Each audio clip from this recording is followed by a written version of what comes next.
L.A. Marzulli. Good evening. Good evening. Great to be here. Thanks for having me on. Oh, thank you so much for being here. It is our pleasure, definitely. Interesting topic tonight. I guess we could start out. You can tell us a little bit about your books and where everybody can get them, and throw your website out there.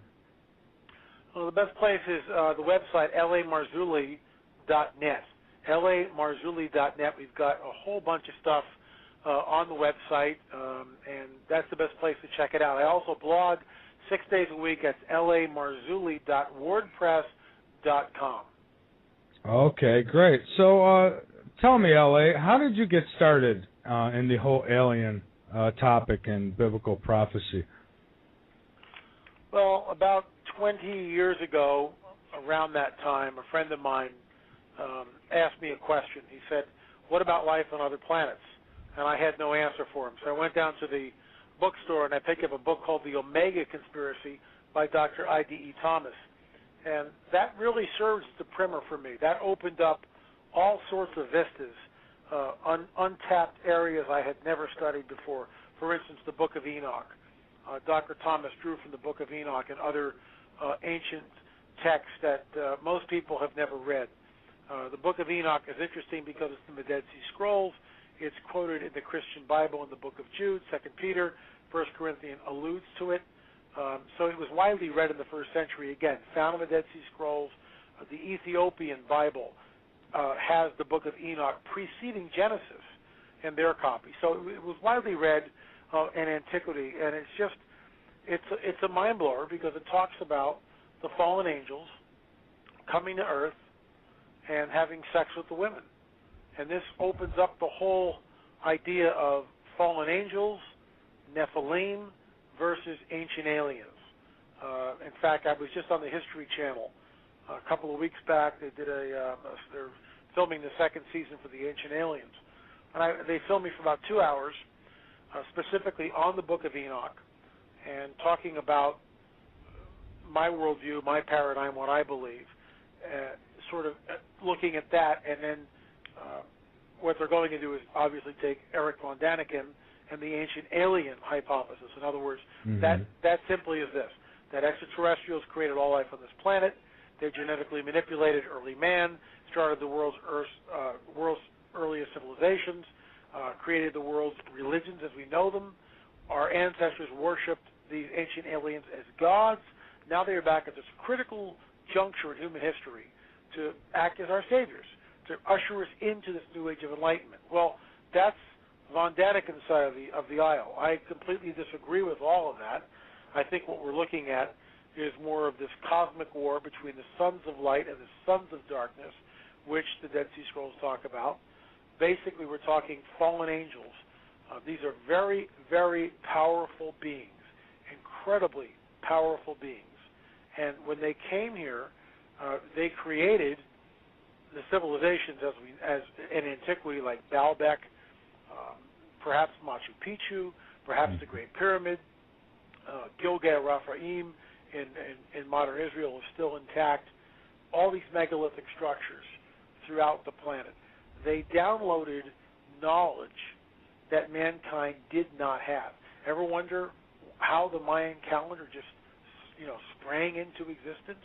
Here's a group Absolutely. of people that didn't know the wheel. All of a sudden they have this amazing calendar. Well, here's the hypothesis, and there's only two: ancient alien, fallen angel. If fallen angel manifests and downloads this information, shows them how to do it, which is what I believe happened, all of a sudden these people have this very complex calendar, which we didn't really get till the modern era. I mean, the Julian calendar, thousands of years ago, we got the 365-day thing, but we were off. The Mayan calendar is correct, and it's 1,000 years before we, in the modern era, corrected the Julian calendar to match it. Where did this information come from? And that just opens up a whole, Pandora's box of questions. Is it ancient aliens or is it fallen angels? I hold to the fallen angel theory only because I've got all this just a vast array of information in ancient texts which talk about the unthinkable. these beings manifesting on the planet, these fallen angels coming down on Earth, manifesting on the planet, having sex with women, the offspring, the hybrid, the chimera is called a Nephilim. It's half angel, half human. And this is the reason for the flood of Noah. By the way, before we get into the flood thing, if you want to get into that, all cultures, pretty much all cultures worldwide, have a flood mythos. Every single one of them, including the Chumash Indians in California. Okay. Now, you mentioned events to come. What kind of events would we be talking about, and would this have to do with the alien interviews, say, through prophecy? Well, look, stuff is happening on the planet, and I guess if you work an 8-hour day, and you come home and you drink a couple of beers and kick back and look at the tube and go about life that way, and get all your news, or what news you do get is from the mainstream media, you're clueless. On the other hand, if you know what the prophecy says, and you read these ancient texts, and we begin to compare them to what is happening on the global scene, what is happening in real time right now, it is alarming. I'll just give you some examples. Okay. Eyjafjallajökull volcano blows in Iceland, shuts down the airspace for a week. Billions of dollars are lost. BP oil spill, may have stalled the Gulf current. 6 million fish, aquatic life, washing up, just dead in the Bolivian rivers. That hit the news for about 2 or 3 days, blackout. This week, millions of fish die off in a river in Louisiana. Oil spill related? Who knows? Earthquakes, 7.2, 6.8, 6.5, 8.8 from January to the present day, almost on a weekly basis. Yeah, I've said it myself that I have never in my life remember hearing these many these large earthquakes like this in such a short period of time. Exactly. And the whole point is it business as usual, or is it something more? Famines. Niger, over almost 17% of the population faces starvation and malnutrition. Floods. China. Pakistan. The greatest flood in the whole history of Pakistan. You don't hear about it on the 6 o'clock news. They don't talk about it. They're in it. Haiti, the earthquake that killed 200,000 people. 200,000 people killed in the Haitian earthquake. You don't hear about that anymore. They're still picking up the aftermath. There's no infrastructure in Haiti. Nothing has changed. The place is a dead zone. Nothing is working in Haiti. Aid is trickling in, but the place is a disaster area. Do you understand what's going on here? The earthquakes continue. Russia, 500 to 600 fires burning throughout all of Russia. The greatest drought that they've had in 1,000 years, and they've kept records. It's the greatest drought in 1,000 years in Russia. I mean, is it business as usual or something more? And I might add that you don't hear about all this on the news either. No, you don't hear anything about this.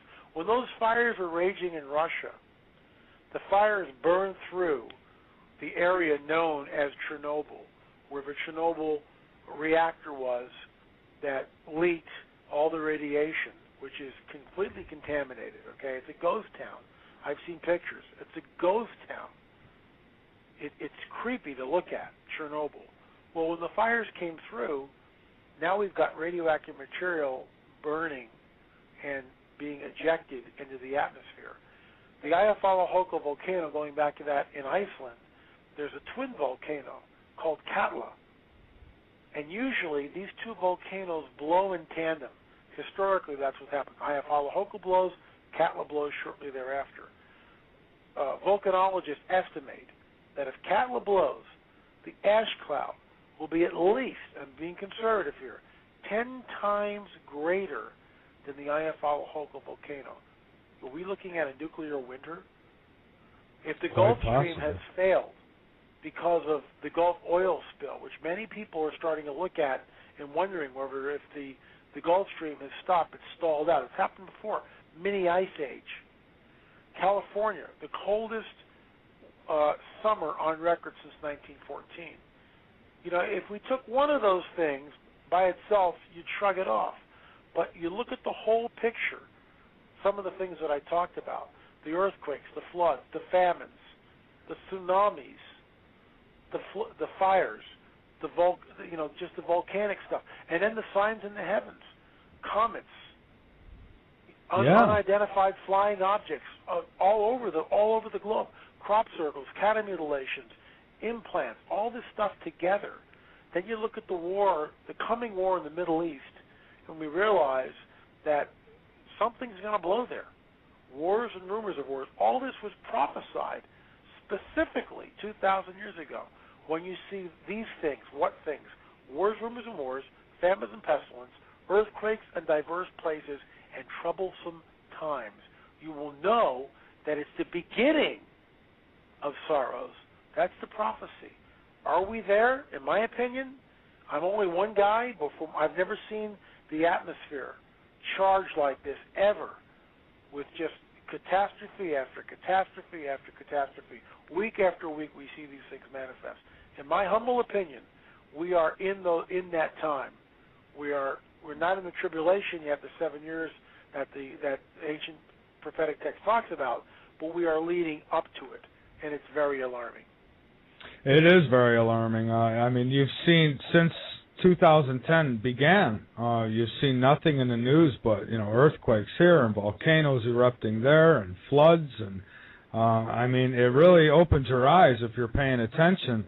Now, you talked about the BP oil, and for a moment I'd like to touch on that.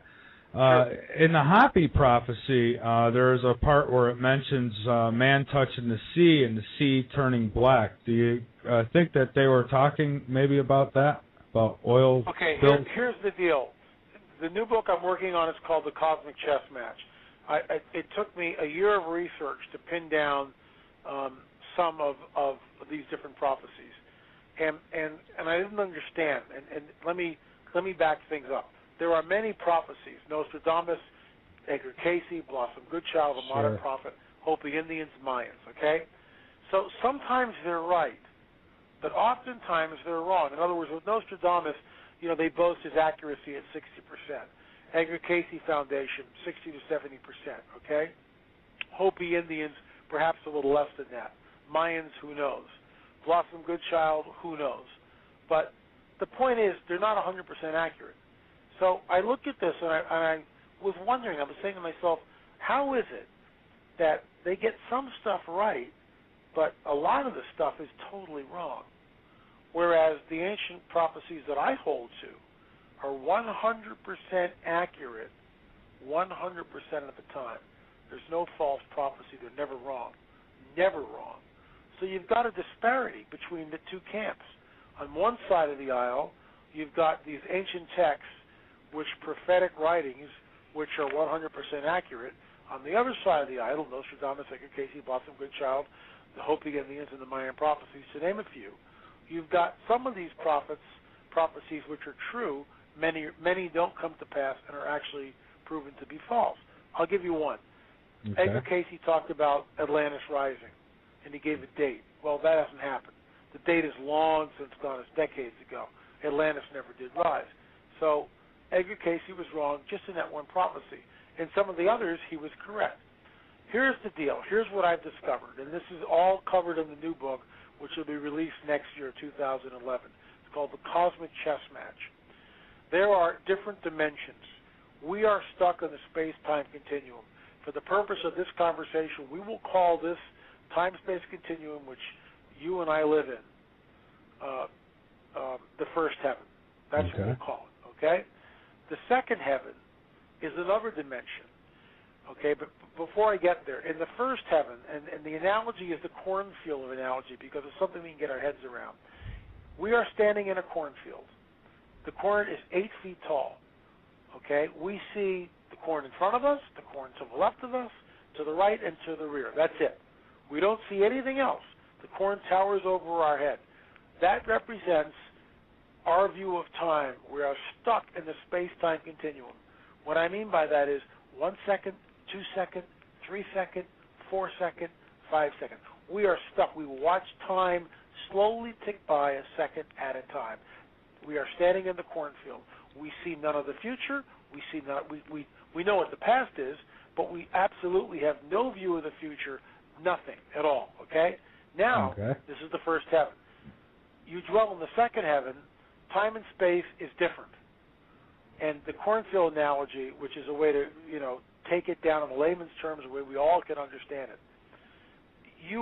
Somebody comes in a shiny red fire truck with a 2-story extension ladder into the cornfield, right next to you. Right. Powers up that extension ladder. It's up 40 feet in the air. Someone climbs up to the top. Guess what? They can see not only where you're standing in the cornfield, they can see to the edge of the cornfield and the cornfield beyond that. So their view of time isn't infinite. It's still finite, but it sees further than we do in the time-space continuum. They're not the second heaven, which is represented by the fire truck, has a different perspective of time. This is why those beings in the second heaven get some things right, but not all things right. Now we've got the third heaven, and the being, which I will call El Elyon, which is the Hebrew for Most High God, is in the space shuttle with a telephoto lens. Guess what? He sees not only the cornfield and the cornfield beyond that, he sees as far as he wants to see, infinitely. And that's it's a simple analogy, but it's a way to get our head around something very complex and very abstract. When El Elyon gives a prophecy, he sees all through time, everything. He sees everything, which is why he's 100% accurate 100% of the time. The Hopi Indians get some things right, just like the Mayans, Blossom Goodchild, Edgar Cayce, and Nostradamus. But it's information that is gleaned from and accessed from the second heaven, which opens up a whole can of worms. Who resides in the second heaven? And in my opinion, and I've got ancient biblical text to prove it, the fallen angels reside in the second heaven, which is why you cannot trust any of the information, because you don't know what's true and you don't know what's false. Even if they're accurate in one thing, they may be completely inaccurate in the other. And Nostradamus and everybody else I just mentioned, Cayce, Goodchild, Hopis, Mayans, they get some things right, but they're not 100% accurate. Therefore, from ancient prophetic texts, we know that they would be construed as false prophets, which is why you can't trust it. Okay. Now, with these devastating events that have been happening around the world, especially this past year, aren't these just an Earth cycle? Hasn't this gone on the Earth before? Well, and that's interesting to theorize. Are we looking? And this is what I keep mentioning: is it business as usual, or are we looking at the fulfillment of prophecy? Wars and rumors of wars, earthquakes in diverse places, famines and pestilence, troublesome times. Go back 2 or 3 years. None of this was going on. Go back 10 or 20 years. None of this was going on. Not like now. Not like now. And then you add to that the supernatural aspect, which we haven't really talked about, the idea of the breeding program, satanic super soldiers, alien implants, alien abductions, the idea of a hybrid race, which mirrors the Genesis 6 or the Book of Enoch accounts of fallen angels cohabiting, taking wives, marrying, having this offspring, which was anathema, cursed, the Nephilim, which resulted in the flood. There's a prophecy that says, as in the days of Noah, so it will be when the Son of Man returns. What differentiates the days of Noah from any other time in history is in my opinion, is the presence of the B'nai Elohim, the fallen angels, coming down to earth, cohabiting with the daughters of men, having children by them, which were the Nephilim, this demonic hybrid, which was never supposed to exist, but did. And we are in those days. Now, critics will say, well, that's, they were eating and drinking. Well, fine. But we go back to the Genesis 6 account, and we certainly go to the Book of Enoch, and we're not talking people here. Yeah, people were eating and drinking and giving in marriage, fine. But what the text really talks about is the idea of fallen angels coming to earth, having sex with the women. And this is exactly what we're seeing in the so-called breeding program, alien abduction scenario, which is happening globally. I mean, I get emails all week long from people having problems, being abducted, talking about seeing hybrids. I mean, it just goes on and on and on. The rabbit hole is very deep, very dark, very nefarious, and in my opinion, incredibly malevolent, evil. Well, I couldn't agree with you more, and I know there's quite a few people out there who do believe that there's a hybrid race, and that they're going to return to Earth even, and some that are even here amongst us, and I wouldn't doubt it. I mean, you look up into space, there's a lot up there, and I don't think that we're the only life here for sure. Now, with all the events going on here in 2010, and certainly probably going to get even more worse in 2011, do you think 2012 is just a distraction? I do. That is a great question, and we're on the same page there. I call 2012, and I will address this in the new up-and-coming book, The Cosmic Chess Match. I call 2012 a planned obfuscation, a deliberately staged self-fulfilling prophetic event. Deliberately staged, self-fulfilling prophetic event. In other words, everybody's looking at 2012. It's a distraction. And meanwhile, all this other real prophecy is happening in real time. How many people know about Nostradamus but have no clue of Ezekiel 38, which is what's shaping up right now on the world stage? And I rest my case right there. You know, you get the man on the street and you go, hey, what about 2012 and Nostradamus? They'll be able to talk about it. Yeah, I've heard something about that. You know, it's like, 2012, Nostradamus, yeah, it could be. I sort of believe in that. And if you ask the same person, well, what about Ezekiel 38? They'll give you the deer in the headlights. They have no idea what you're talking about. The 2012 thing is a deliberate obfuscation. It's a distraction, a deliberate distraction by the beings that inhabit the second heaven to call attention away from real prophecy, 100% accurate, which is being fulfilled right under our noses. But you got to know what it says, and you got to know where to look. And once you know what the prophecy is, all of a sudden this stuff just jumps off the news, and it's alarming. And I mean alarming. And we are looking at it. We're staring at it right in the face.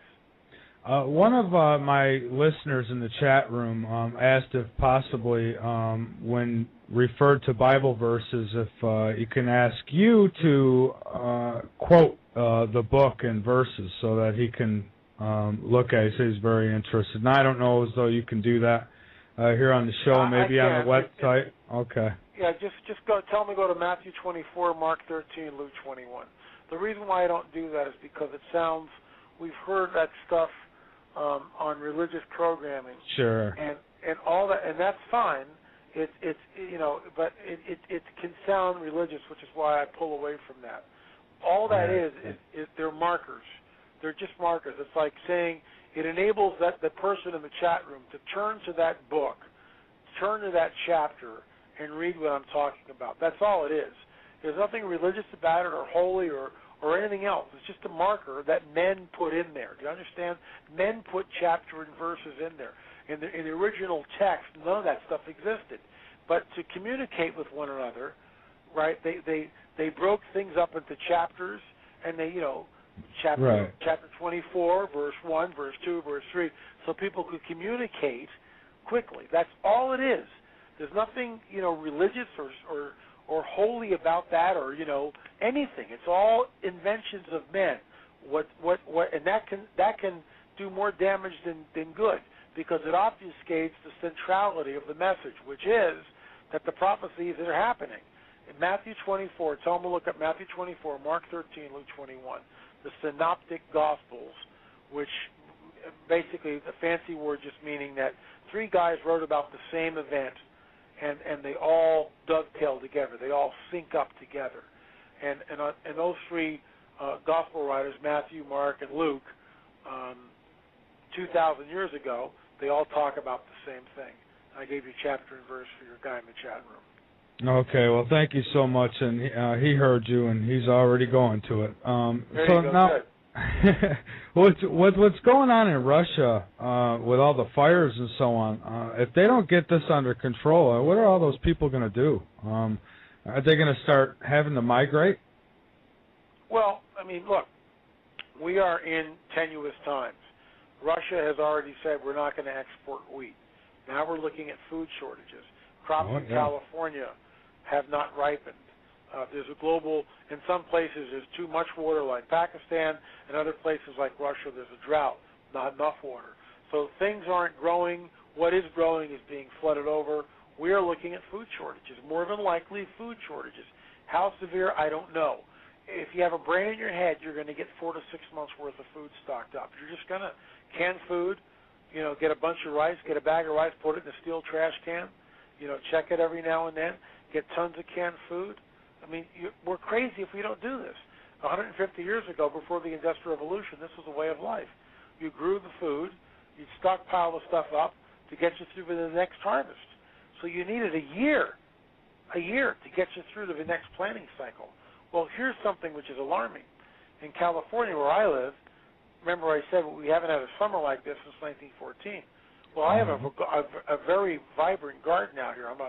I love to garden, and I'm getting ready to plant my fall crop here. Onion sets and some Brussels sprouts and some other vegetables, lettuce, different types of lettuce, all this stuff. My zucchini never ripened. I've got one Japanese cucumber. It's about 8 inches long. That's it. The peppers have been stunted. My grapes, I've got 65 Merlot plants. I make my own wine. The grapes are very slow to ripen. I'm wondering whether they will ripen. So I'll check them tomorrow and see the sugar content before I pick them. They've got to be 23.5 bricks. I think we'll go well into October. Hopefully we'll get more sunny days and the grapes will ripen. This is what we're up against. So things aren't ripening. Then you look at the honeybees. You see, it's all related. This is what, you start putting these things together. How many people do this? This is what's so great about your program. Thanks for having me on. Your listeners will get an overview of what's going on. The honeybees have died off. Yes. And the honeybees pollinate the plants. Without the honeybees, nothing ripens, folks. Nothing, get this, nothing pollinates. Therefore, there is no crop. If there were no honeybees, there'd be no pollination or very little, so things wouldn't grow. And honeybees are essential. I forget exactly where it was, but there was somewhere where they found a bunch of alligators and turtles and so many other species that died. And I guess they tried to say that the temperatures got a little too cold in the water they were in. That's the river in Bolivia, and it's become a news media blackout. There were 6 million, estimate, 6 million aquatic life. There's video of a guy going up the river, and all around him, alligators, dolphins, all sorts of fish. Everybody's dead. Millions and millions and millions of aquatic life. That was in Bolivia. So much for Al Gore's inconvenient lie of global warming. That's exactly the opposite of what we're looking at. Exactly the opposite of what we're looking at. Oh, I agree with you on that one. I've criticized Al Gore several times on this show. His little campaign there is just all about making money. It has nothing to do with what's really going on. No, that's not at for all. Sure. Another useful idiot to distract everybody. Yeah, you're not kidding. Now, how did these people know this stuff related to the prophecy? How did they know what was going to happen? Well, this gets into and remember, when I talk to people about this stuff, it's like the Pope, and I'm going to say this first to get to where I'm trying to get to, okay? The Pope is in England. He's got all these robes and vestments, and the vicar of the Anglican Church met with him. He's got robes and vestments. The Pope's got more attendants than anybody on the planet. Every place he walks, there's like this. He's got the Pope-mobile. He's got security. He's got attendants that do this, that do that, and all these vestments and robes and all these other officials in the church. This is all man-made, okay? All this is man-made. It has nothing, hear what I'm saying, zero, zilch, nada, nothing to do with what happened 2,000 years ago or what happened 4,000 years ago. All man-made institutions, okay? Mm-hmm. That's what it is. Like it or not, all this is man-made stuff. Okay, it's gobbledygook, in my opinion. So you've got these ancient prophetic texts that are coming to us from the third heaven by a being which I will call El Elyon, the Most High God. That's the Hebrew word for Most High God. He's outside the space-time continuum. I believe that the Most High God created everything in the universe because Darwinism doesn't know, and the Big Bang, Stephen Hawking, it's hysterical. He comes out and goes, well, the universe could have just started by itself. There is no need for God. Okay, great. So let me get this. A man with a finite mind is going to try to decipher the infinite? That's not going to work. I don't care how smart you are. It's not going to work. You can't figure it out because you've got a finite brain. How can a finite brain look at the infinite and come up with an answer? No one knows. If we're intellectually honest, and Darwinists hate me for this, if we're intellectually honest, no one knows how any of this happened. And intelligent design tells us that these systems are so complex, even the single cell, are so complex. And then you look at the human body with this complex DNA structure and all these different systems which integrate with each other. It's like, give me a break. I mean, you think this just happened by accident?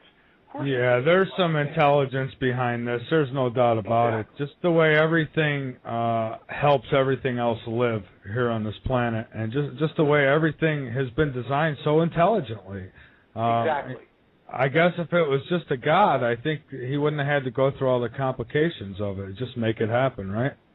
Well, and that's what we're told. We're told in the Tanakh, the Hebrew Bible, the Christian Bible, we're told that he created this everything ex nihilo from nothing. He spoke it into existence, literally. Spoke it into existence. When Yahshua, which some people know as Jesus, his real name in the Hebrew is Yahshua, walked the earth 2,000 years ago, he manipulated matter at the cellular level. I'll give you an example, which we're told about. And it's like, travel with me for a second here, because this stuff is remarkable. And I'm not talking religion. I'm talking like this is like supernatural off the charts. If you had leprosy in the ancient world, that was a death sentence. You'd watch your flesh rot away on your body. You couldn't touch anybody. You joined the leper colony, and you'd beg for food, and eventually you would die a horrible death. Dreadful. So the story is 10 lepers, a bunch of lepers, right? They're far off because they can't come near the crowd. So they're yelling at Yahshua, Son of David, have mercy on us, heal us, because they've heard that Yahshua was healing people. So he yells back and goes, you're healed, go your way. Guess what? All the lepers, every single one of them, is cured instantaneously. How did he do that? On the cellular, molecular level, he's changing their structure, removing a disease and making them whole. I mean, you don't think that's a good thing? That's amazing. And this is what, you see, religion obfuscates this. And this is why I can't stand it. It drives me crazy. Here's what Yahshua does, which is mind-blowing. It's so supernatural, it's off the flipping charts. And yet, it's like you go to a church service and some guy says this thing and it's stained glass windows and candles and some guy in a funny robe and everybody's confused and it's like the whole thing gets lost. It's mind-blowing. And it's good. It's wonderful. These guys got healed. This is a great thing. This is wonderful. And who does he say he is?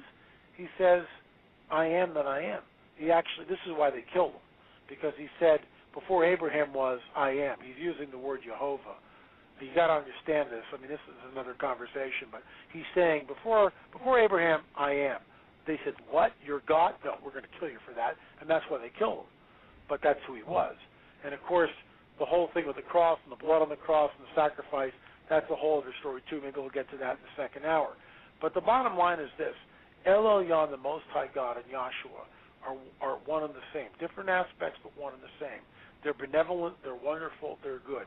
There's this cosmic war that's been going on between the fallen angels and the good angels, between El Elyon and the fallen one. They're unequally yoked.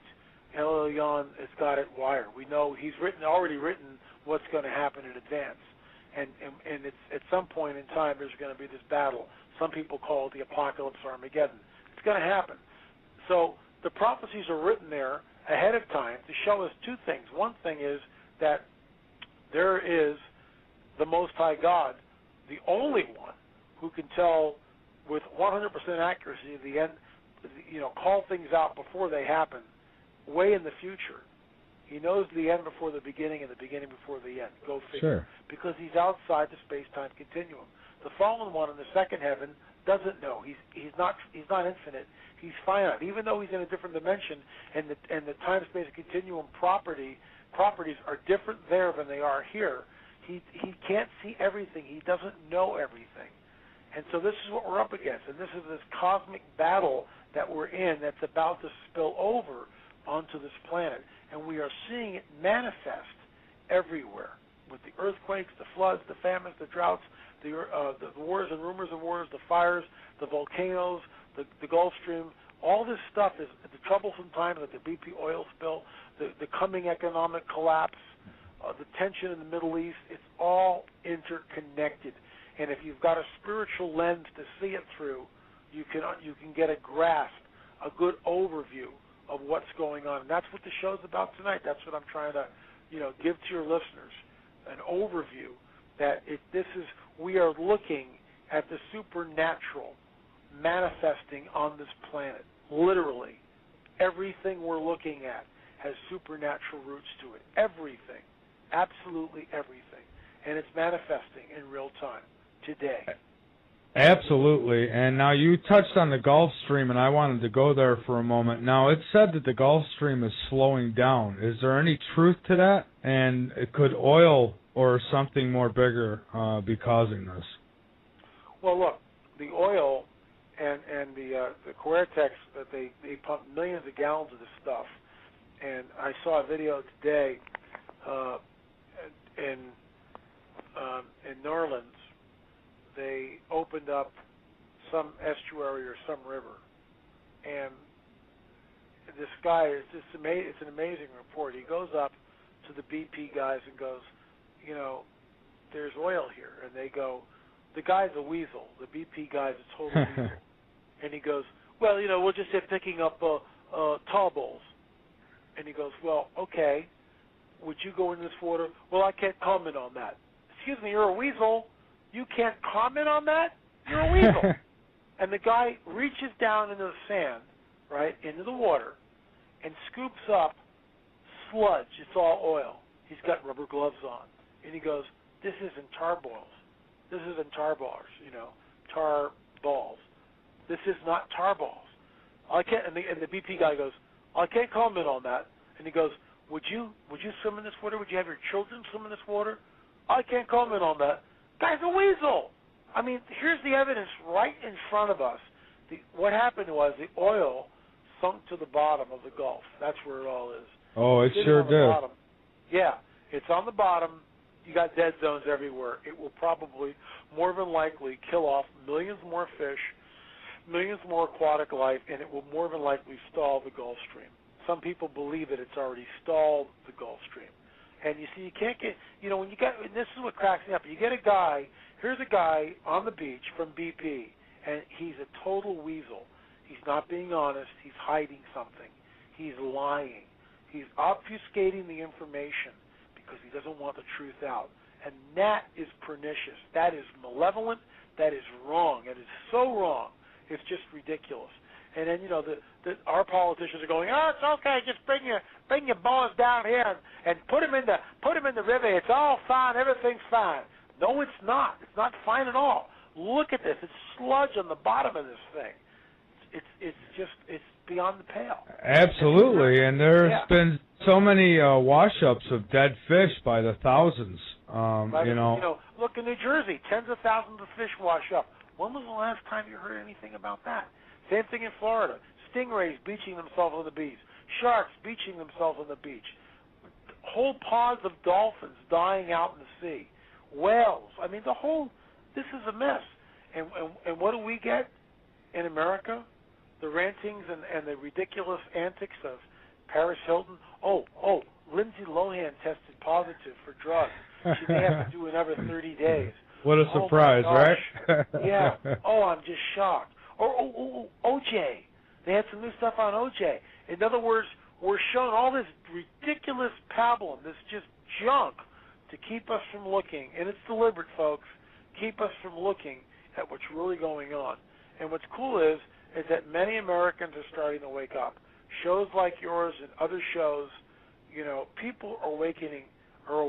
People are realizing that, you know, what's going on here is not a good thing, and it's time for regime change in this country, you know, and we need to, I'm getting both political here, but both sides of the aisle, get rid of the career politicians. You know, we need to look at what's going on in this country if we're going to have a country in the next decade, because where we're headed is the end of America as we know it.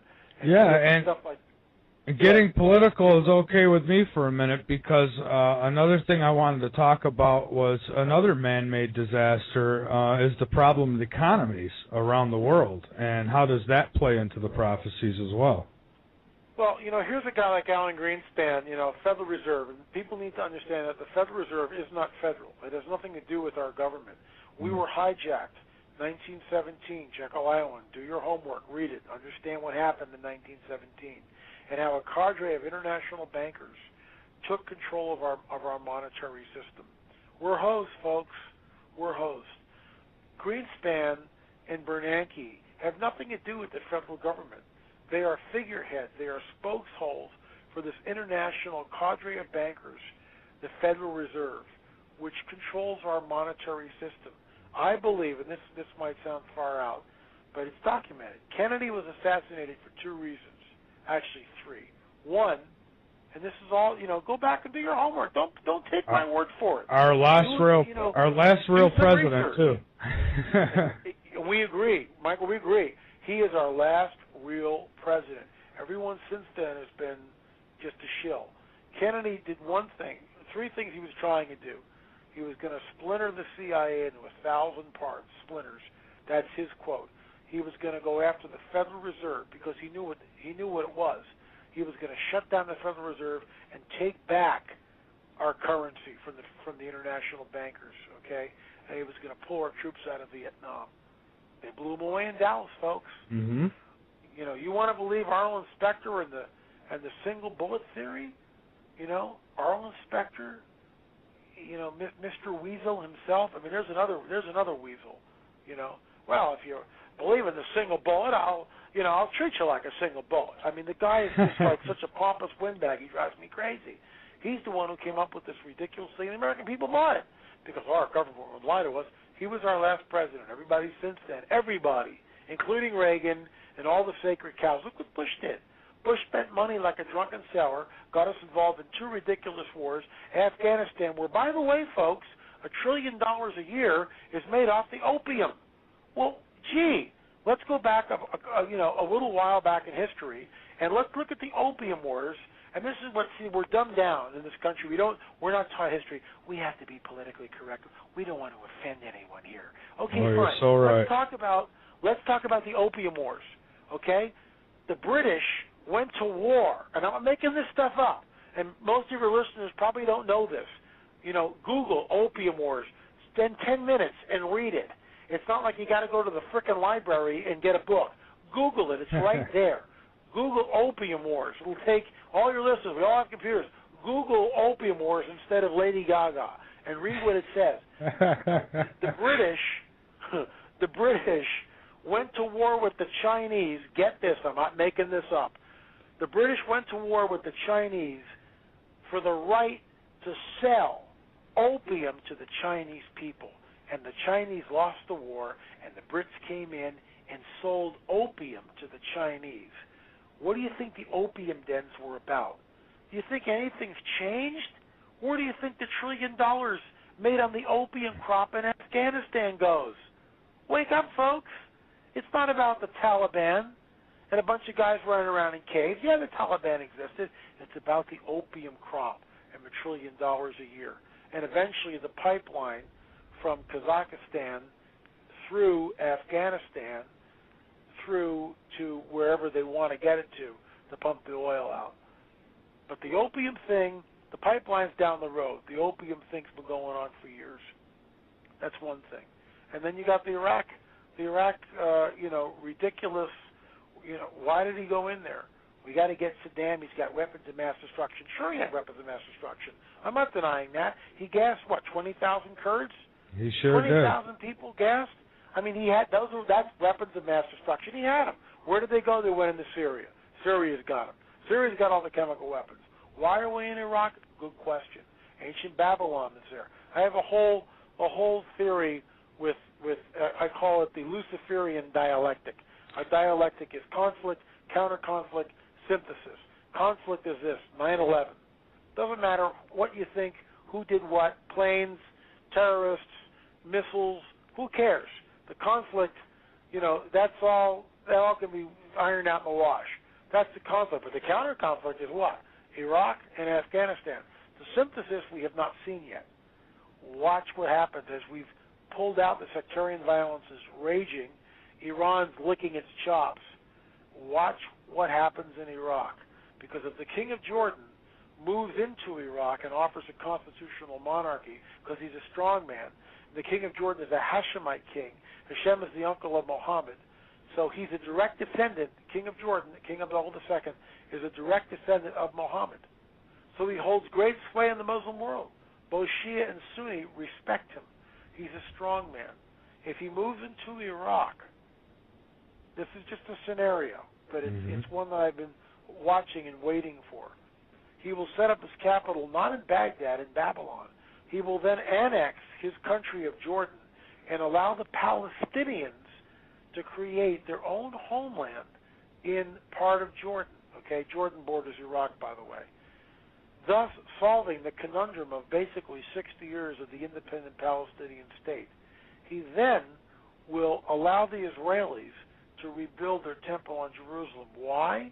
Because the king of Jordan, King Abdullah II, is the only person on the planet. I'm not making this up. Google Hashemite King, Jerusalem, Temple Mount. Watch what comes up. Hashemite King, Jerusalem, Temple Mount. Watch what comes up, okay? And you will see that the Hashemite King, Abdullah II, controls not only the Temple Mount, but the sites, the holy sites in Mecca and Medina. He controls what happens on the Temple Mount. It all goes back to King Abdullah because, again, he's a direct descendant of Muhammad. He controls what happens on the Temple Mount. He's the only person on this planet that can allow the Israelis, allow the Jews to rebuild their third temple on the Temple Mount. If he does that, ancient prophetic text tells us specifically, whoever cuts the deal, brokers the deal to rebuild the third temple is the Antichrist. Which I was just going to say, then, you obviously believe that there is an Antichrist out there. Absolutely. And that it's all going to come to a head. Now, do you think we're at the peak of all this right now? It sure feels like it. No, we're not the peak. We're not even close to the peak. We're entering into it. We're not even, I would say we're 10 steps away from the front door. We're not at the front door. We're 10 steps away, but we're moving. A year ago, we weren't even in the yard. We were out on the street, sitting in our cars. Now we've gotten out of the cars, walked down the walkway. We're 10 steps away from the front door. We're not in it yet. We're about to go into it, but we're not in it yet. But the signs are here. The signs are everywhere. I've been talking about them for the last hour. Earthquakes, wars and rumors of war, famines, pestilence, troublesome times. It's everywhere, all around us. Wake up, folks. The signs are everywhere, and I wonder, is there a bright side to any of this? I mean, is there any hope? It comes to a peak, but at some point, won't it come to an end? Things may be different, maybe brighter, like the battle between the good and evil? Yeah, it is, and we're told this. And this is, again, it can sound religious because, unfortunately, it's been painted that way. But if we look at it from the standpoint of a cosmic war, a cosmic chess match between the sons of light and the sons of darkness, and Yeshua says, when I return, I will return as a king. my second coming will be like the days of Noah when the Son of Man returns. He's telling him what it's going to be like. When he returns, when the second coming happens, and see, people don't understand this. Yeah, there's a battle of Armageddon. The Antichrist has assembled the kings of the earth, and he does this supernaturally. He sends out these spirits which have been chained near the Euphrates River for millennia, thousands and thousands of years. They become unchained, and he sends out these spirits and gathers the kings of the earth. Why? To fight Yeshua, the second coming. He's gathered there in Armageddon, the plains of Megiddo in Israel. He gathers the kings of the earth, and they're all looking up. They think they can win the battle. Well, guess what? Yeshua rides in and destroys them with the breath of his coming, literally, and I believe it's literal. And all hell is destroyed. When we're told, and this is the promise, it's not. And again, it's not religious. It's what we're dealing with. These powerful forces which have been raging, this cosmic war has been raging for thousands and thousands of years. It's coming to a climax. And when it climaxes, remember we talked about when Yeshua was here, he was healing leprosy. If you were blind, I mean, there's one story. Mm-hmm. Listen to this story, okay? And again, okay. You get it in a church setting, and it's like, this is what you hear. And Jesus said, go and wash in the pool of Siloam, and your eyes will see. And then, someone rings a bell or lights some incense, and people stand up, and, it's crazy. And when it is, it's an account of an unbelievable story. This guy was born with no eyes. He was born blind.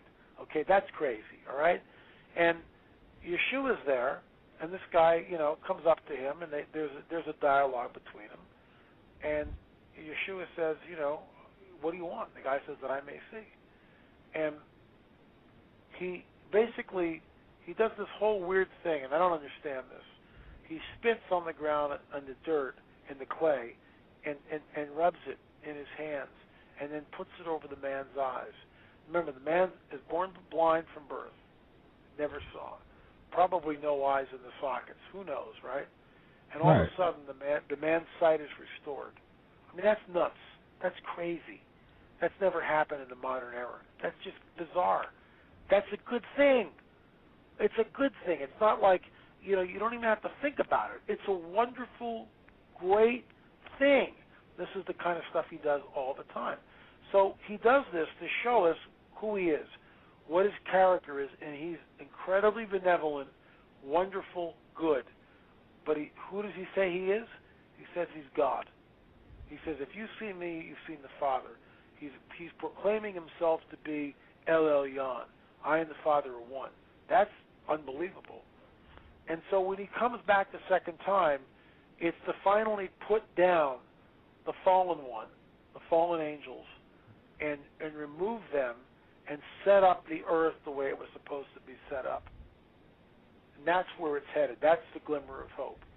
There's no sickness, there's no death, there's no disease, there's no tears.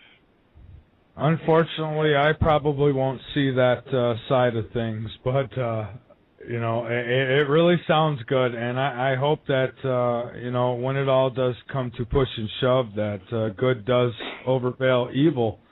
And now with this, the person to actually watch for, the player in all this, would be the person who puts together the deal to get that temple rebuilt. Am I right? Yeah, I would. I mean, if you want to try to keep tabs on the Antichrist, that's what to watch. The Jews in Israel already have the stones hewn and numbered, ready to go up for the temple. They've got all the temple implements reconstructed and built. Some people believe that they have the ashes of the red heifer, which they need in order to actually even enter the Temple Mount. They have to have the ashes of the red heifer, which is a 2-hour discussion, okay? I don't even want to get into that. But they need the ashes of the red heifer. We know that before the Romans came in AD, this stuff the rabbit hole goes down so deep, it's mind-numbing. We know that in AD 70, this is almost 2,000 years ago, before the Romans came in and destroyed the temple, that the Jews, remember, they laid siege to Jerusalem for about 2 years, okay? Yes. before they broke through the walls. The high priest took the ashes of the red heifer that they had and they hid them. They took the incense and they hid them. They took the temple treasures and they hid them. Guess what? They found the incense.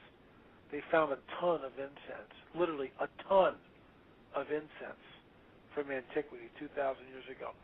Some people believe, Robert Reland, who I've had on my show in his great book, which I've read, it's about 800 pages long, which is fascinating. And he talks about, he believes, and I believe with him, that the ashes of the red heifer have been recovered.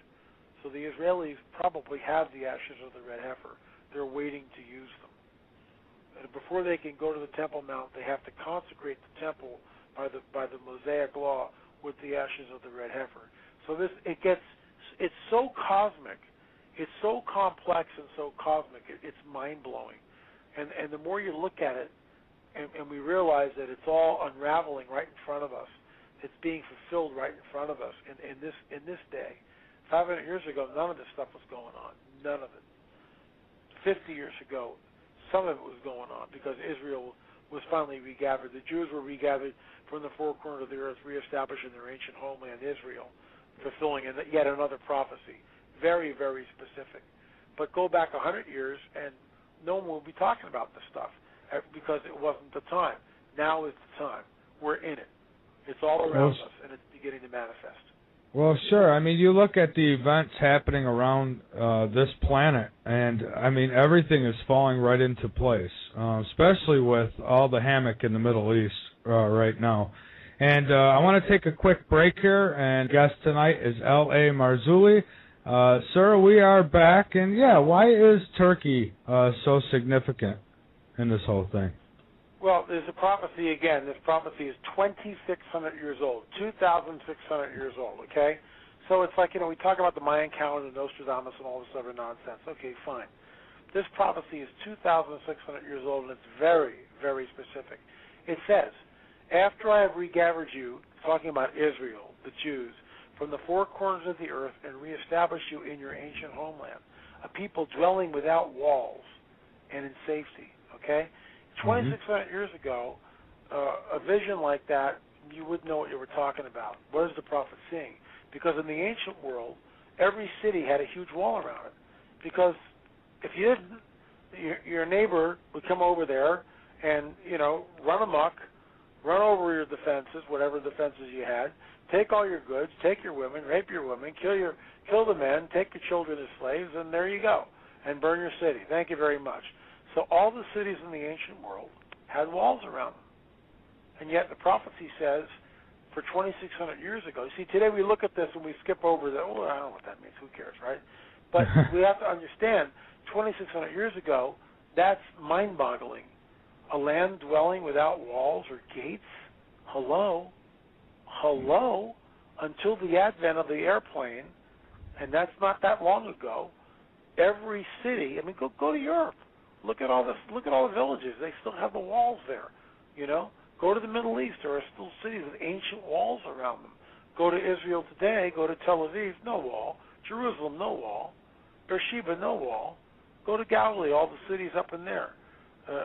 No walls. No walls anywhere. It's a land dwelling without walls or gates or bars. That's the first thing. Okay, so this is all the Ezekiel 38 prophecy that I'm talking about, 2,600 years ago. It says, in the latter days, I will gather Gog, Magog, Persia, Meshech, and Tubal, and Togarmah, Ethiopia, and a couple of other nations are mentioned. Okay?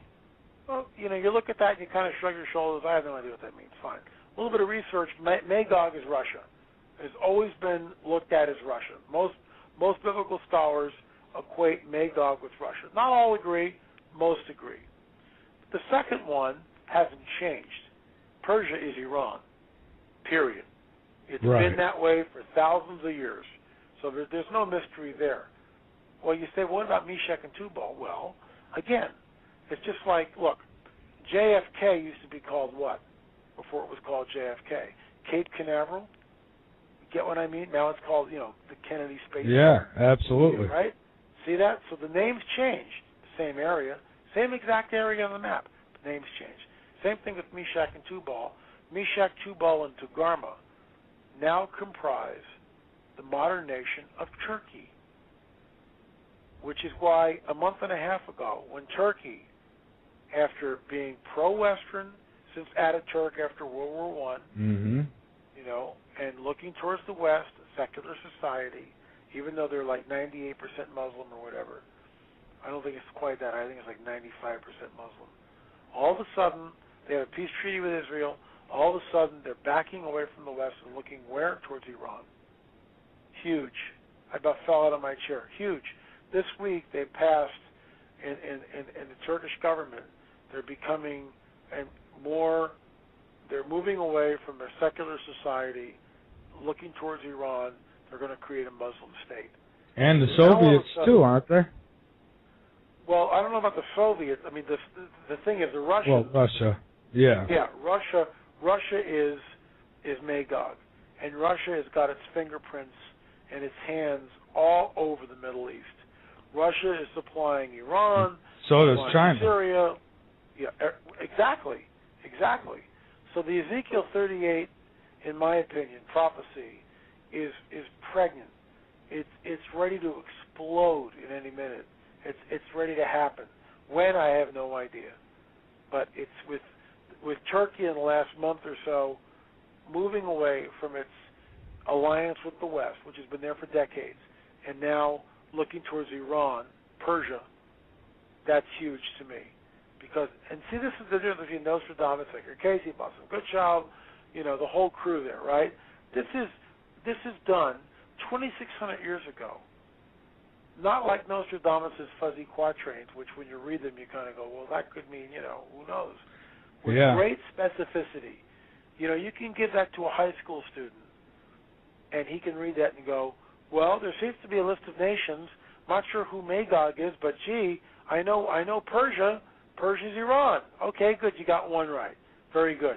With a little bit of research, you could uncover very quickly that Turkey was called at one time Meshach and Togarmah and Tubal. With very, very little research, you would find that out. And so what we see is the formation of this Ezekiel 38 prophecy 2,600 years ago being not fulfilled, but lining up, getting ready to be fulfilled in our modern day era, in real time right now. And I find that incredibly alarming and very sobering. I do as well. Now, I feel the borders are a big concern, and I guess I'll ask you, are the southern borders a concern? Huge.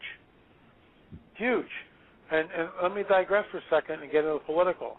Okay. If anyone out there thinks for one moment that the federal government can manage a health care system for 300 million people, all one has to do to see how it's going to come down is look at the border fence, which the federal government has been trying to complete for 8 years, with overruns of $40 million. Well, we got the wrong, we bought the surveillance gear, and then we realized that, we weren't going to use it anymore. Okay, that's $40 million out of taxpayers' money because government overruns, and they're not going to use it anymore, and the border fence is still not complete. 70, 80 miles lays open. This is your federal government. This is the way our government does things. Do you want to trust your health care system to a government that can't build a fence? I mean, it's just a fence. It's a long fence, but it's a fence. That's all we're doing. We're building a fence here. You know, what's the big deal? 100 yards or, you know, a couple thousand miles? Who cares? These guys can do this stuff. We put a man on the moon. I don't think they want to. They would rather give amnesty so that they have that many more voters. There you go. And that's exactly what it is. You know, Arizona's being punished for trying to keep. Look, Mexico is inches away from toppling. You want to talk about no rule of law there? It's the most dangerous people. It's the most dangerous place you can be on the planet right now. It's a war zone. The body count there in Mexico is higher than the Afghan and Iraq war combined on a weekly basis. Yeah, that's what I was hearing. For quite some time. Been that way for quite some time. So, this is what we're looking at, and I blogged about this. I said, what we need to do to get all these crazy politicians, either have them quit or out of office or expose them and whatever. We need to take them on the taxpayers' dole and get them down to the southern border for a nice little weekend in Juarez. That's what they need to do.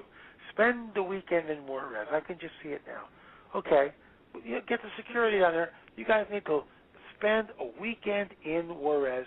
Get the body count. Look how many people. Watch the drugs. Watch the federales. Watch the anarchy and the craziness going on down there. And then turn around and say to Arizona, gee, we're really sorry. Arizona's fighting for its very existence, and these yahoos in the federal government are suing them. It's unconscionable. It's so wrong. Not only that, but think of all the tons of drugs which have come up through this country over decades, unabated. Just bring in. Added to that, in the late 90s, Osama bin Laden, and you think what you may of him, but Osama bin Laden, and this is documented, did actually get a fatwa. A fatwa is a religious decree from an imam, which is a Muslim priest, saying basically that, okay, Osama, because this is a jihad, I give you can kill non-enemy combatants with weapons of mass destruction. So Osama, in an interview, one of his last that he gave, declared war on America. He just sits there, sitting there in a tent, and he just openly declares war on the West and America. Well, according to my research and the work of Paul Williams, Al-Qaeda Brotherhood of Terror is the name of his book, he quotes very specifically that Osama brought between 2 and 20 suitcase nukes through the porous southern border in the late 90s. Very easy to do. There was no fence. Very easy to do back then. Suitcase nukes left over from the former Soviet Union. They're called suitcases, about the size of a footlocker. They're not, and they're dirty bombs. They're not like Hiroshima or Nagasaki. They were at one point. But the detonation codes are lost, plus the nuclear material only has a shelf life of 7 years, and then it won't detonate like a mushroom cloud. But guess what? It's highly radioactive. Put a little C4 in there and wheel that puppy in downtown L.A., and guess what, folks? When you explode it, you've killed 2,000 to 3,000 people right off the bat, but many more become sick because of radiation poisoning. And here's the kicker. Just like Chernobyl, you can't go back there. That's it. You don't go back. Even Hillary Clinton had mentioned at one time about sleeper cells in the country, if I remember correctly. Good question. Hillary mentioned about a month and a half ago, probably longer than that now, more like 3 months. She announces on a Monday morning, I just love this, terrorists are trying to get weapons of mass destruction into the United States. Okay, that's interesting. Why are you telling me this on Monday morning? Why are you waiting until now to say this? A few hours later, or not a few hours, but 2 days later, Mahmoud Ahmadinejad, president of Iran, stands up and out of the blue announces, if America or Israel or anyone else attacks Iran, we will detonate weapons of mass destruction in American cities. Huh? See, the American people don't even bat an eyelash to that. Ahmadinejad is saying this 2 days after Clinton has said this. Well, I just about fell over because I wrote about this in Politics, Prophecy, and the Supernatural. It was published in the year 2010 that weapons of mass destruction were already smuggled across the southern border. Basically, Ahmadinejad is a very, very thinly veiled threat here, is telling us that's exactly what's happened. You touch us, we will detonate weapons of mass destruction in American cities. Here's the final kicker. A week after that, a German journalist announces that Osama's been hiding in Iran. Oh, really? That's a big surprise. Yeah, I know. Yeah. The trail is this. Osama was in Tora Bora, got out during the bombing, fled to the Pakistani drug lords, made a deal with them, brokered a deal with the Iranians, said, look, you let me have sanctuary in Iran, because you remember, you can't get into Iran, right?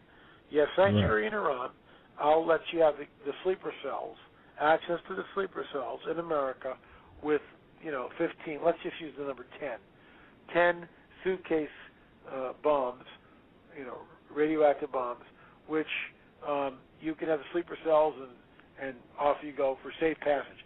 You allow me to come into Iran and my crew, stay here, weather the storm, have sanctuary here, I'll give you the sleeper cells. It's a quid pro quo. Connect the dots. German journalist believes that Osama's been there, and you get Hillary talking about this 2 days later on Ahmadinejad saying, you attack us, we'll detonate the weapons, and a week after that, the German journalist telling us that Osama is more than likely in Iran, quid pro quo, some sort of a deal thing, and there it is. So the southern border remains porous. The fence still isn't built. The drugs still continue to go through. The body count goes up daily. And Obama basically dithers and does nothing. Yeah, I have my own opinions about Obama, and some people don't share them with me, but he's like the sleeper cell from the inside out, just really not doing any good for us at all. Well, especially we're supposed to be in 2 wars. Why wouldn't our borders be protected before another country's borders get protection from us? That's just don't make sense to me at all. Almost like they want something to happen. I agree, Michael. I couldn't agree with you more. It's deliberate. What we're looking at is deliberate, and it's criminal. It really is. It's absolutely criminal. That border should have been sealed 10 years ago. Oh, absolutely. I mean, you think about if the illegal immigrants could get across it, so can the terrorists and their suitcase nukes. So I've believed since the start of all this that there was already some here. I mean, how couldn't they be? It's so easy to get through here, it seems, because so many millions have. And I think that's where we should have started, is protecting our borders for sure. So I agree with you on that 100%. Absolutely.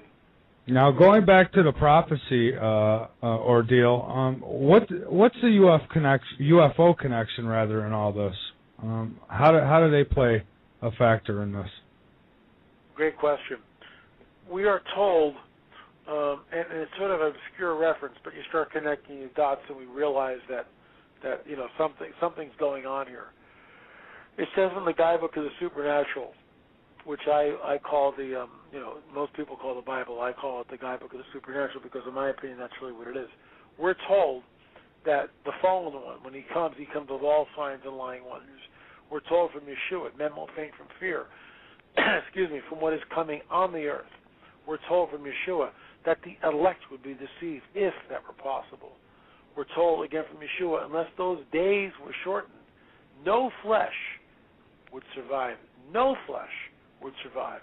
So we're talking, you put all that stuff together, we're talking some very, very tenuous times, troublesome times, and that's what we're into. We are rapidly moving towards this, manifestation of the supernatural. Now, going back to Von Daniken, which we talked about when I first got on the air, UFOs are being seen over 350 per month, roughly, between 300 and 600 a month, somewhere in there. 600 as a high, probably as a low, let's be conservative, 250. Then you've got crop circles, lights in the sky seen by, thousands of people over a period of time. The hybridization program is supposedly going on, alien abductions, all this stuff.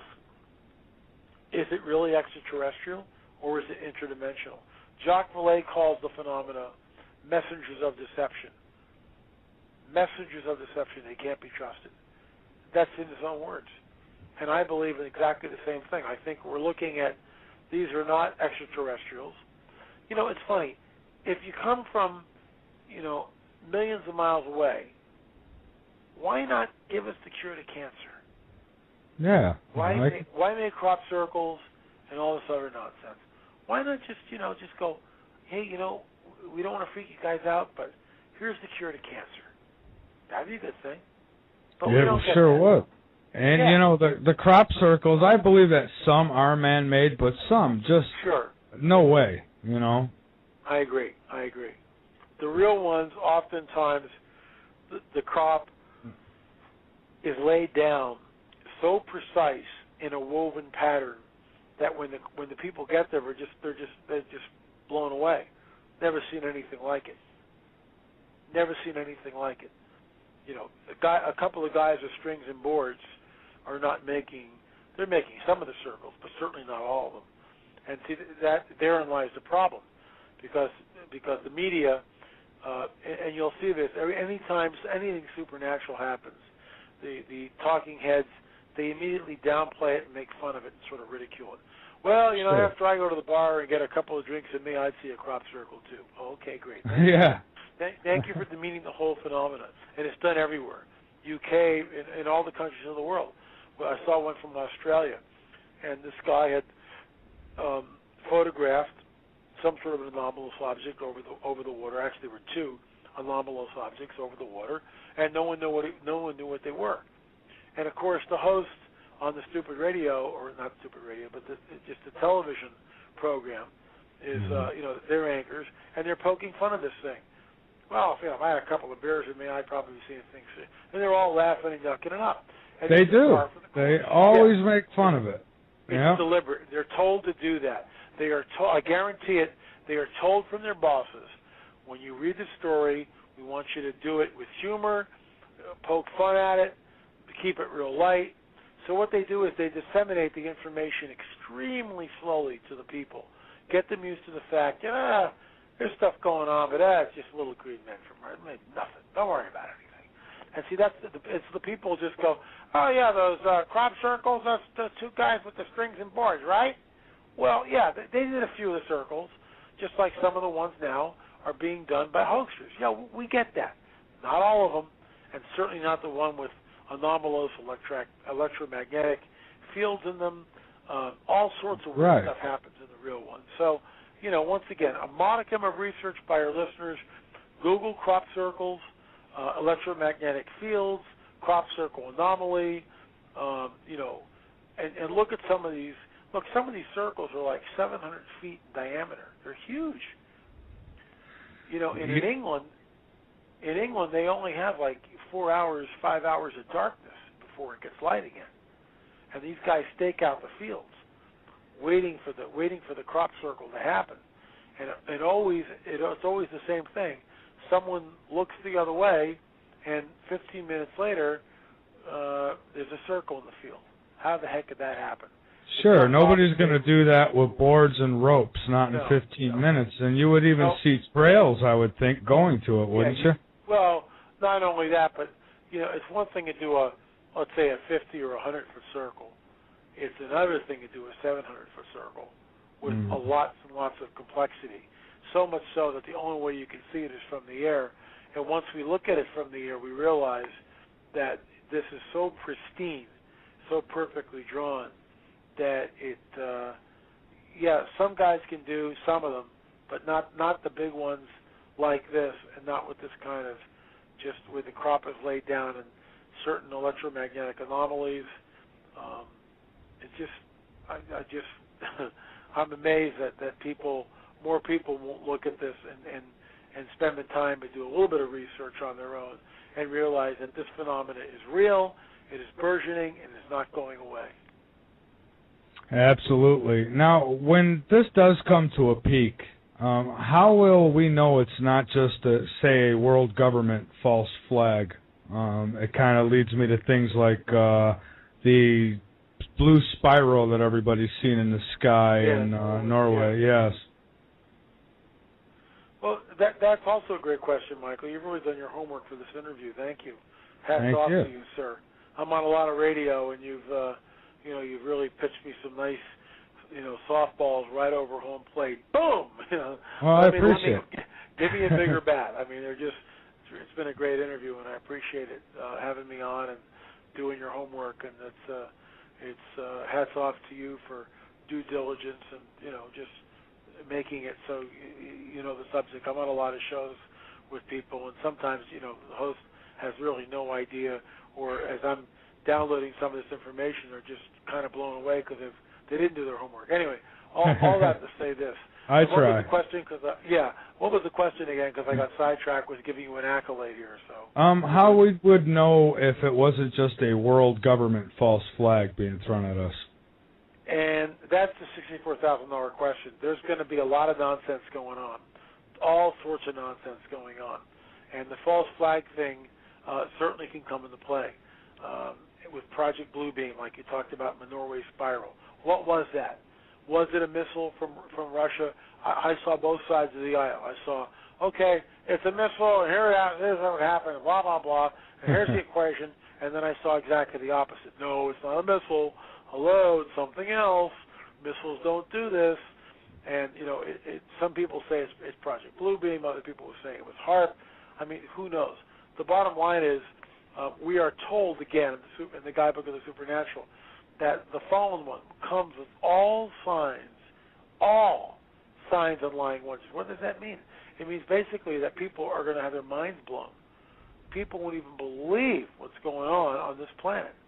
And this was written thousands of years ago. Yet we see that it's ramping up, it's getting ready, the stage is being set for such an event. And why this event happens? Because it changes people's paradigms, their worldview instantaneously, literally, overnight. Boom, they change. They realize that we're not alone in the universe, and this is what I call the alien gospel, that the so-called extraterrestrial created all life on this planet. They genetically manipulated early man. They started the world's earliest civilizations, started the world's religious systems, different religions all over the planet. Now they're back at this critical juncture in human history to usher us into a time of peace and enlightenment. Mm-hmm. So it's all part of the cosmic ruse. And here's the end game. Here's the ultimate end game, other than Yeshua riding in on the white horse and making everything right. Before that, the Antichrist will set himself up in the reconstructed third temple in Jerusalem to be worshipped. That's the end game. The prize is Jerusalem.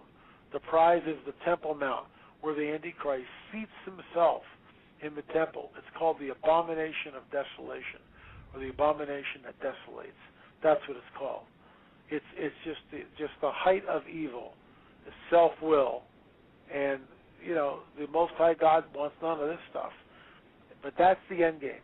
That's why the guy who cuts the deal with the Jews to rebuild the third temple in Jerusalem is the Antichrist. That's why it's there. That's why I'm always looking at the Middle East, sometimes 2 or 3 times a day.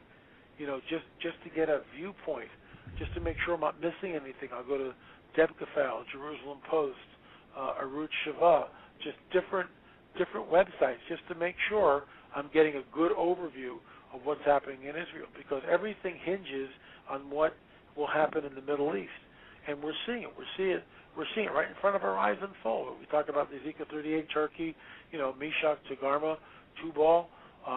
We talked about that tonight. The Ezekiel 38 prophecy lining up, getting ready to go. So again, if you know what to look for, you can see this stuff coming down. And tonight, it's been an hour and a half moving at the close of the interview here, but we've covered a ton of ground. And hopefully we've armed your listeners with some vital information that is imperative. I think we have. And I started thinking about this kind of thing back when Iraq invaded Kuwait, and then we went in to get them out. I thought, here's the beginning of the mess in the Middle East. And, of course, they've had problems there for a very long time, but you can see them escalating, especially now. It's absolutely escalating, and it's just a question of, it's not if, it's just when, and hopefully it's not real soon, because once it happens, here's another strategic point that you won't hear on the 6 o'clock news. You just won't hear this. The Iranians have one military capability on the offense. I mean, anything worthwhile. They're caught in a pincer move. See, people don't even, most people, and I'm not, trying to sound as an elitist here. This is what I do full time. So I realize that I have more information than most people. Fine, but most people have no idea geographically of where these countries are located. If you were to say, "Hey, where's Afghanistan?" Some people would know. Most people wouldn't. If you said, "Where is Afghanistan in relation to Iraq?" It would even be less. If you said, and here's the kicker, give me the bordering countries of the nations of Iran, some people, I believe most people, wouldn't have a clue. And no, they would just say it's in the Middle East. That's about the Middle East. Mm-hmm. And see, that's why they're dumbed down and they don't understand what's going on. Iran is surrounded by coalition forces. To the east, it's got Afghanistan. A couple 100,000 coalition forces sitting there. In Iraq, it's got at least 50,000 troops, U.S. troops, which are there, and other multinational so-called peacekeepers. Iran is totally surrounded by hostile enemies, and yet the Ruskies, just love this, put the S-300 anti-missile system in Abkhazia, which is a northern province of Georgia. It's a breakaway province of Georgia. So it puts this S-300 anti-missile system up there out of the blue, activates it, it's online, essentially shutting down an attack on Iran's Bashar Iraqer from a northern route by the Israelis. Right. I mean, it's deliberate. It's exactly deliberate. So Iran is in a rock and a hard place, literally. To the left of it, to the west of it is the nation of Iraq. To the east of it is the nation of Afghanistan. So we see that it's literally caught in the pincer move. However, on Iran's southern border, it borders up to what's called the Straits of Hormuz. About 40% of all the world's oil ships through that shipping lane. How do you spell radiological blockade? You detonate a bomb in there, which they have more than likely, in the Straits of Hormuz. You cripple the lifeblood of the planet. Combined with this is at the bottom of the Red Sea, the Yemenis, the country of Yemen, there are Al-Qaeda operatives, Iranian operatives, who knows all that's in there. But if they close another narrow strait called the Gate of Tears, both of these straits, by the way, are about 20 miles wide. They're very narrow. They close the shipping lanes with radiological weapons. They basically wipe out the lifeblood of the planet. They stop the flow of oil from the Middle East. Now it's $10, $15 a gallon at the pump. Our already crippled economy completely collapses. And right now, it looks like there's a tug of war right now. I mean, between Russia, China, and the United States of trying to gain more control in the Middle East. And it just really looks to me like there's going to be an escalation. And I worry because China holds so much of the United States debt. What's going to happen when they say, we want it now? Well, and here's the thing. If they say, and countries have gone to war over this stuff, if the Chinese say, hey, we got a bunch of paper money, we're holding all your debt, blah, blah, blah, we want it now, the United States will go, sorry, they'll follow them alone, just like many other countries had, which further escalates the financial collapse. Let's step back for a second, because time is short here, okay. and walk through, give again an overview of what we've talked about, work backwards. Talking about the collapse of the global economy, right? Talking about the idea that anything, if a war happens, oil could go easily to $200 a barrel, $10 a gallon at the pump. Okay? Why isn't anyone doing anything about this? Because there are forces here which we don't see that are pulling and pushing this thing. Then you've got all the earthquakes. There was another one in Costa Rica, I think 5.4, and then one tonight at 6.8. I forget where the epicenter was. 6.8. The earthquakes are on a weekly basis, folks. They're not going away. And we're looking at troublesome times. BP oil spill, that's not troublesome times. What about signs in the heaven? 350 to 500 or 600 even sometimes UFO sightings being reported around the world. Do you think this is just an accident? Absolutely not. Yeah, it's not. It's all, and this is what people need to understand. It's all interconnected. One is working with the other. It's all orchestrated in tandem. What's the end game? To bring about the advent of the Antichrist in the reconstructed Third Temple. And do you think that would lead to this one world government, this new world order that so many talk about? Do you think that plan's in effect as well? Absolutely. Here's my scenario for that. We will look at the Ezekiel 38-39 war. Israel's enemies will be destroyed, and the Antichrist will somehow raise his ugly head and allow the Jews to rebuild their temple on the Temple Mount. And this kicks off, once that happens, this kicks off the tribulation period. That's where it's going. It kicks off the tribulation period. So we know at some point before this, there's more than likely going to be what we call the Ezekiel 38 war, which, you mentioned, this huge war in the Middle East. And out of that, the birth pangs of that essentially will come. Will Israel expand its borders? Will Israel defeat all of its enemies? It's hard to say. But one thing, I believe that Israel will, right after this Ezekiel 38 war, reconstruct the third temple, which, if we're still here, and who knows, that's anybody's guess, right, at this point. If we are, the guy who cuts the deal is the Antichrist. So, I mean, the times are incredibly exciting, but so extremely tenuous. And if you don't know what's going on, if you don't have the kind of worldview and overview that we've been talking about tonight, it can be very fearful. And, you know, I wonder if say, Israel knows about this prophecy, and I'm sure they do, why would they even think about rebuilding that temple? Well, here's the deal. The rabbis know this, okay? But the rabbis look at Daniel, the book of Daniel, and they don't interpret it the same way we do. Okay. So they look at that scripture with the Antichrist, and they don't have the key to unlock it, which is the book of Revelation. See, this is what's amazing. The New Testament is in the Old concealed. The Old Testament is in the New revealed.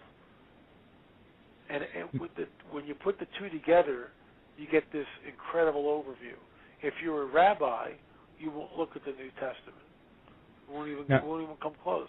So you're stuck with Daniel and Ezekiel, but you can't quite put it together. Now, do you think we're actually locked down in this prophecy, or is there a way to change the outcome? Well, here's the deal. We have free will. And this, people have debated over this thing in Christian circles. There's two camps called the Calvinists, which believes that everything is there is no free will and it's all been preordained and we're sort of automatons, and yet we've been elected and we walk through this thing. And the Armenians, say that we are the responsible for making all the choices. Well, it's somewhere in between. Both are right in my opinion, in some sense. Here's what I think. Prophecy is, again, it's someone in the space shuttle. It's El Elyon in the space shuttle viewing not only the cornfield, right, but beyond the cornfield, into the next town, into the next city, into the next state. He can see everything. And so when El Elyon, the Most High God, tells us something like this, and this is sort of a mind blower, but we know, look, it is, but we know now from quantum physics and Einsteinian relativity that if we reach the speed of light, time would no longer exist. Okay? Right. We know that. Yep. Okay? So if that's true, in El Elyon, what does it say in the guidebook of the supernatural? It says Yahweh is light. Yahweh is light, beyond time and space as we know it. So the future to him, and this is really hard for us as finite beings to get our minds around.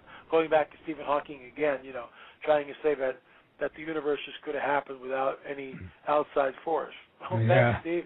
Glad you figured that out for us. Really appreciate it. Finite mind trying to figure out the infinite just doesn't work.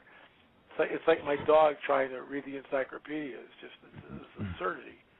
The bottom line is this, that he sees what's already happened.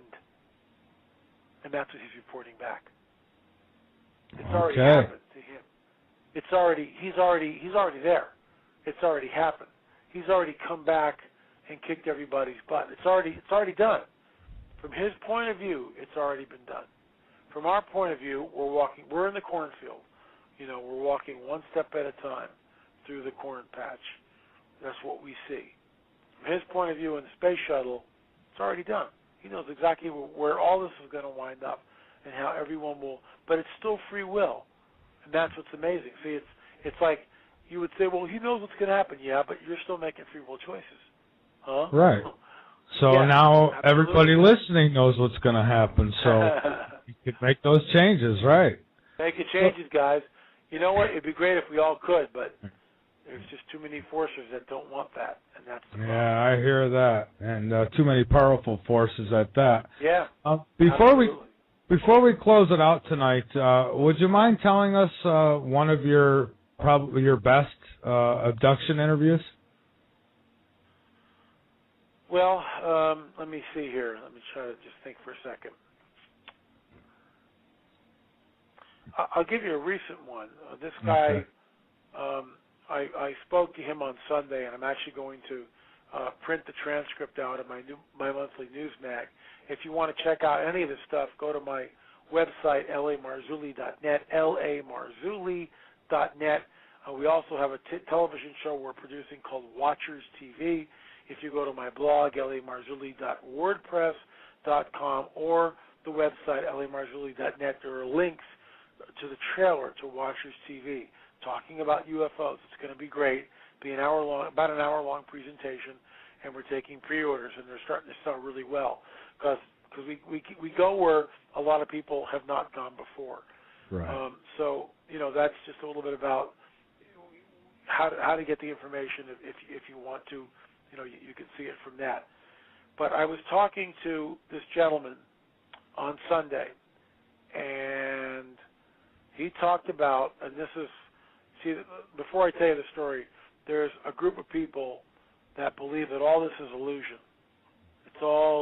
That it's not really real. You're not taken anywhere. Well, this guy's driving down the road, okay, in Canada.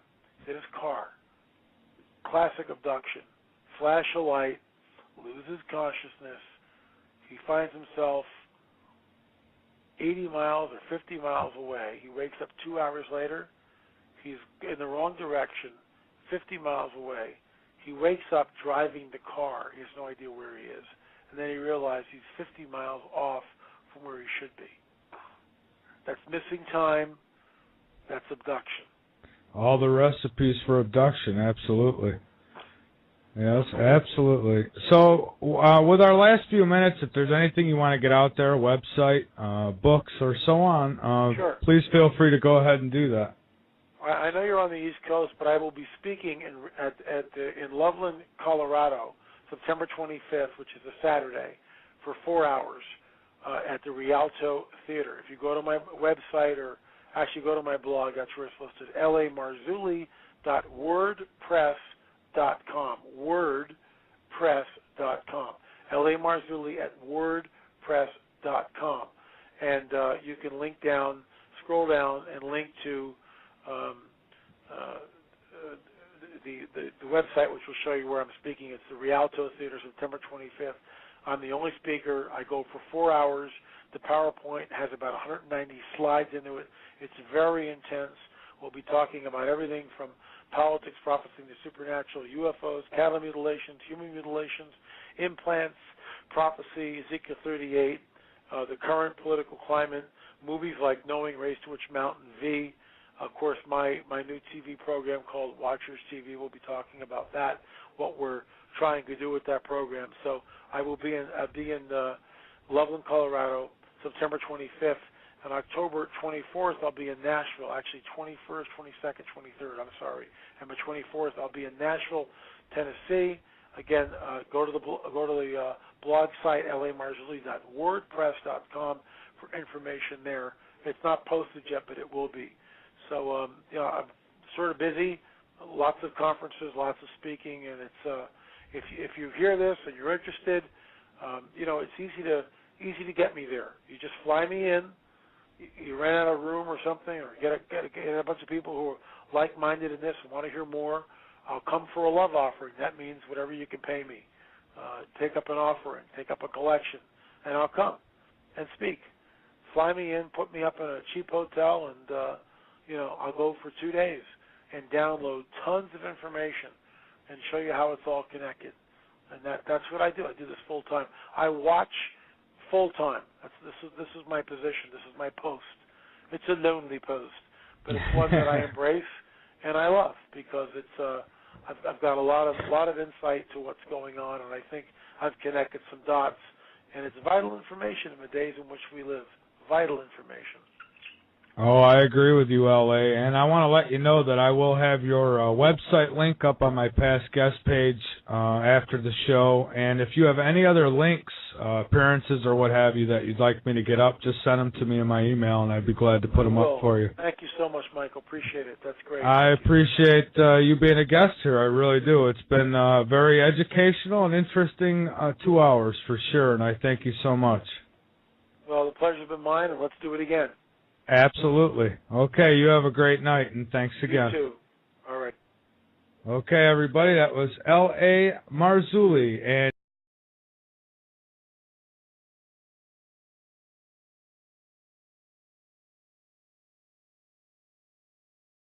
Almost on a weekly basis. yeah, I've said it myself that I have never in my life remember hearing these many these large earthquakes like this in such a short period of time. Exactly.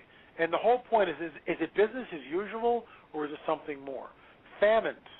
Niger, over almost 17% of the population faces starvation and malnutrition. Floods. China. Pakistan. The greatest flood in the whole history of Pakistan. You don't hear about it on the 6 o'clock news. They don't talk about it. They're in it. They're in it. Haiti, the earthquake that killed 200,000 people. 200,000 people killed in the Haitian earthquake. You don't hear about that anymore. They're still picking up the aftermath. There's no infrastructure in Haiti. Nothing has changed. The place is a dead zone. Nothing is working in Haiti. Aid is trickling in, but the place is a disaster area. Do you understand what's going on here? The earthquakes continue. Russia, 500 to 600 fires burning throughout all of Russia. The greatest drought that they've had in 1,000 years, and they've kept records. It's the greatest drought in 1,000 years in Russia.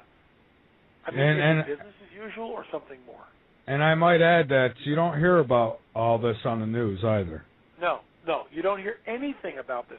When those fires were raging in Russia, the fires burned through the area known as Chernobyl, where the Chernobyl reactor was that leaked all the radiation, which is completely contaminated, okay? It's a ghost town. I've seen pictures. It's a ghost town. It's creepy to look at, Chernobyl. Well, when the fires came through, now we've got radioactive material burning and being ejected into the atmosphere. The Eyjafjallajökull volcano, going back to that in Iceland, there's a twin volcano called Katla. And usually these two volcanoes blow in tandem. Historically, that's what happened. Eyjafjallajökull blows, Katla blows shortly thereafter. Volcanologists estimate that if Katla blows, the ash cloud will be at least, I'm being conservative here, 10 times greater than the Eyjafjallajökull volcano. Are we looking at a nuclear winter? If the Gulf Stream has failed because of the Gulf oil spill, which many people are starting to look at and wondering whether if the Gulf Stream has stopped, it's stalled out. It's happened before, mini ice age. California, the coldest summer on record since 1914. You know, if we took one of those things by itself, you'd shrug it off. But you look at the whole picture, some of the things that I talked about, the earthquakes, the floods, the famines, the tsunamis, the fires, just the volcanic stuff, and then the signs in the heavens, comets, unidentified flying objects all over the globe, crop circles, cattle mutilations, implants, all this stuff together. Then you look at the war, the coming war in the Middle East, and we realize that something's going to blow there. Wars and rumors of wars. All this was prophesied specifically 2,000 years is another dimension. Okay, but before I get there, in the first heaven, and the analogy is the cornfield analogy because it's something we can get our heads around. We are standing in a cornfield. The corn is 8 feet tall. Okay, we see the corn in front of us, the corn to the left of us, to the right, and to the rear. That's it. We don't see anything else. The corn towers over our head.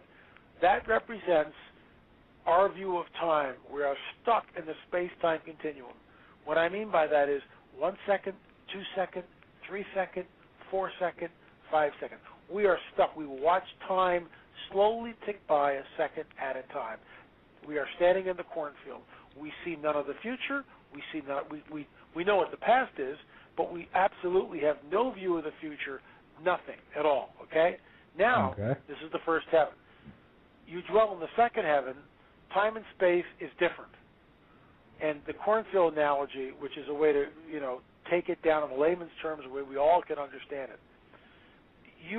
Somebody comes in a shiny red fire truck with a 2-story extension ladder into the cornfield, right? Right next to you. Right. Powers up that extension ladder. It's up 40 feet in the air. Someone climbs up to the top. Guess what? They can see not only where you're standing in the cornfield, they can see to the edge of the cornfield and the cornfield beyond that. So their view of time isn't infinite. It's still finite, but it sees further than we do in the time-space continuum. They're not the second heaven, which is represented by the fire truck, has a different perspective of time. This is why those beings in the second heaven get some things right, but not all things right. Now we've got the third heaven, and the being, which I will call El Elyon, which is the Hebrew for Most High God, is in the space shuttle with a telephoto lens. Guess what? He sees not only the cornfield and the cornfield beyond that, he sees as far as he wants to see, infinitely. And that's it's a simple analogy, but it's a way to get our head around something very complex and very abstract.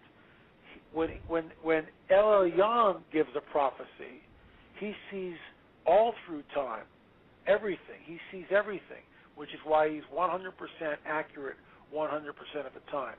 The Hopi Indians get some things right, just like the Mayans, Blossom Goodchild, Edgar Cayce, and Nostradamus. But it's information that is gleaned from and accessed from the second heaven, which opens up a whole can of worms. Who resides in the second heaven? And in my opinion, and I've got ancient biblical text to prove it, the fallen angels reside in the second heaven, which is why you cannot trust any of the information, because you don't know what's true and you don't know what's false. Even if they're accurate in one thing, they may be completely inaccurate in the other. And Nostradamus and everybody else I just mentioned, Cayce, Goodchild, Hopis, Mayans, they get some things right, but they're not 100% accurate. Therefore, from ancient prophetic texts,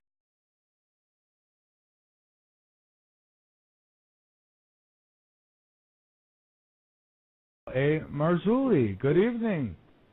Good evening. Great to be here. Thanks for having me on. Oh, thank you so much for being here. It is our pleasure, definitely. Interesting topic tonight. I guess we could start out. You tell us a little bit about your books and where everybody can get them, and throw your website out there. Well, the best place is the website, lamarzulli.net. lamarzulli.net. We've got a whole bunch of stuff on the website, and that's the best place to check it out. I also blog 6 days a week at lamarzulli.wordpress.com. Okay, great. So tell me, L.A., how did you get started in the whole alien topic and biblical prophecy? Well, about 20 years ago, around that time, a friend of mine asked me a question. He said, what about life on other planets? And I had no answer for him. So I went down to the bookstore and I picked up a book called The Omega Conspiracy by Dr. I.D.E. Thomas. And that really serves as the primer for me. That opened up all sorts of vistas, untapped areas I had never studied before. For instance, the Book of Enoch. Dr. Thomas drew from the Book of Enoch and other ancient texts that most people have never read. The Book of Enoch is interesting because it's in the Dead Sea Scrolls. It's quoted in the Christian Bible in the Book of Jude, 2 Peter, 1 Corinthians alludes to it. So it was widely read in the first century. Again, found in the Dead Sea Scrolls.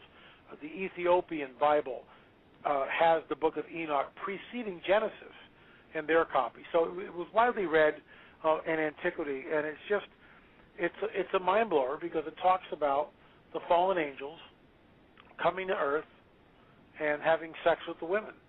And this opens up the whole idea of fallen angels, Nephilim versus ancient aliens.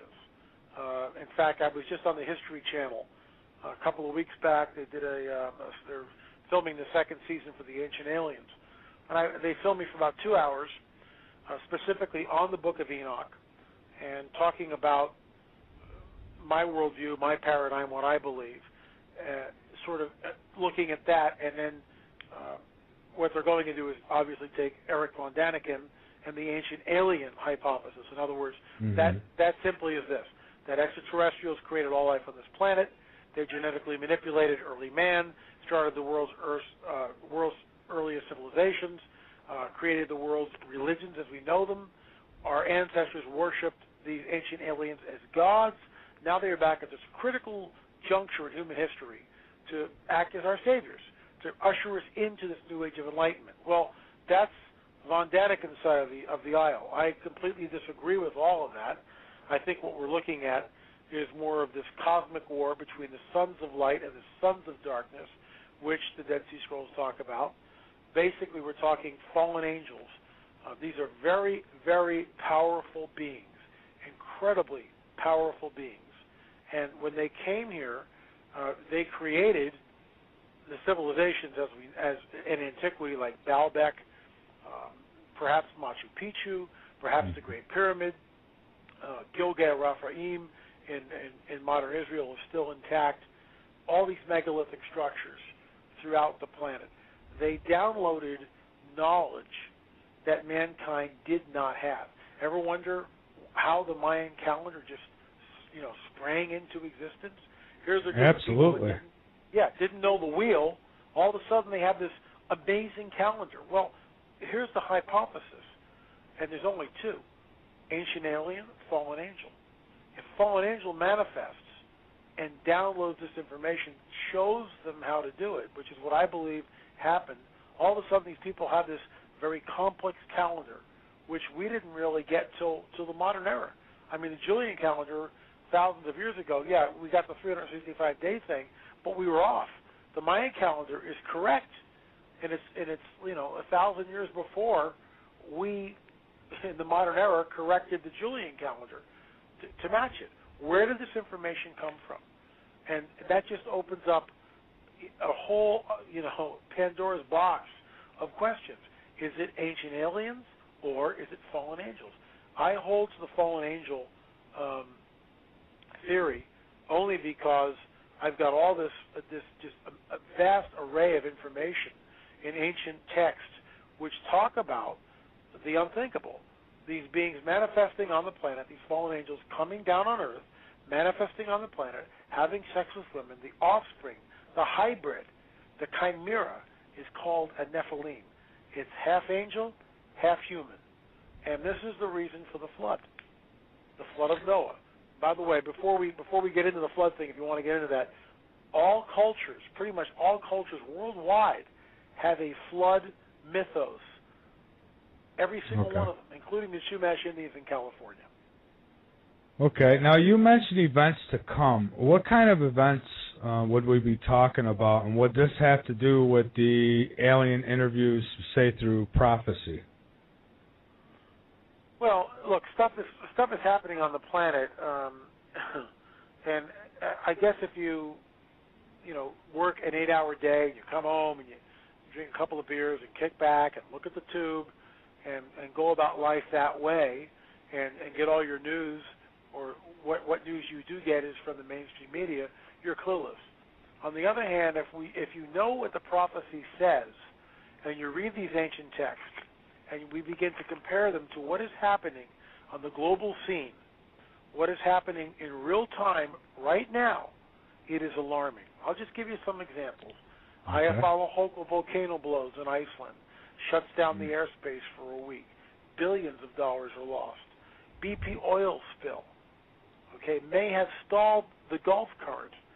6 million fish, aquatic life, washing up, just dead in the Bolivian rivers. That hit the news for about 2 or 3 days, blackout. This week, millions of fish, Millions of fish die off in a river in Louisiana. Oil spill related? Who knows? Earthquakes, 7.2, 6.8, 6.5, 8.8 from January to the present day, years ago. When you see these things, what things? Wars, rumors, and wars, famines and pestilence, earthquakes in diverse places, and troublesome times, you will know that it's the beginning of sorrows. That's the prophecy. Are we there? In my opinion, I'm only one guy, but I've never seen the atmosphere charged like this ever, with just catastrophe after catastrophe after catastrophe. Week after week, we see these things manifest. In my humble opinion, we are in that time. We're not in the tribulation yet, the 7 years that ancient prophetic text talks about, but we are leading up to it, and it's very alarming. It is very alarming. I mean, you've seen since 2010 began, you've seen nothing in the news but, earthquakes here and volcanoes erupting there and floods. And, I mean, it really opens your eyes if you're paying attention. Now, you talked about the BP oil, and for a moment I'd like to touch on that. In the Hopi prophecy, there's a part where it mentions man touching the sea and the sea turning black. Do you think that they were talking maybe about that, about oil? Okay, here's the deal. The new book I'm working on is called The Cosmic Chess Match. It took me a year of research to pin down some of these different prophecies, and I didn't understand. And let me back things up. There are many prophecies: Nostradamus, Edgar Casey, Blossom Goodchild, the Modern Prophet, Hopi Indians, Mayans. Okay, so sometimes they're right, but oftentimes they're wrong. In other words, with Nostradamus, they boast his accuracy at 60%. Edgar Casey Foundation, 60 to 70%. Okay, Hopi Indians, perhaps a little less than that. Mayans, who knows? Blossom Goodchild, who knows? But the point is, they're not 100% accurate. So I looked at this, and I was wondering, I was saying to myself, how is it that they get some stuff right, but a lot of the stuff is totally wrong? Whereas the ancient prophecies that I hold to are 100% accurate 100% of the time. There's no false prophecy. They're never wrong. Never wrong. So you've got a disparity between the two camps. On one side of the aisle, you've got these ancient texts, which prophetic writings, which are 100% accurate. On the other side of the aisle, Nostradamus, Edgar Casey, Blossom Goodchild, the Hopi Indians, and the Mayan prophecies, to name a few. You've got some of these prophecies which are true. Many don't come to pass and are actually proven to be false. I'll give you one. Okay. Edgar Casey talked about Atlantis rising, and he gave a date. Well, that hasn't happened. The date is long since gone. It's decades ago. Atlantis never did rise. So Edgar Casey was wrong just in that one prophecy. In some of the others, he was correct. Here's the deal. Here's what I've discovered, and this is all covered in the new book, which will be released next year, 2011. It's called The Cosmic Chess Match. There are different dimensions. We are stuck in the space-time continuum. For the purpose of this conversation, we will call this time-space continuum, which you and I live in, the first heaven. That's what we'll call it, okay? The second heaven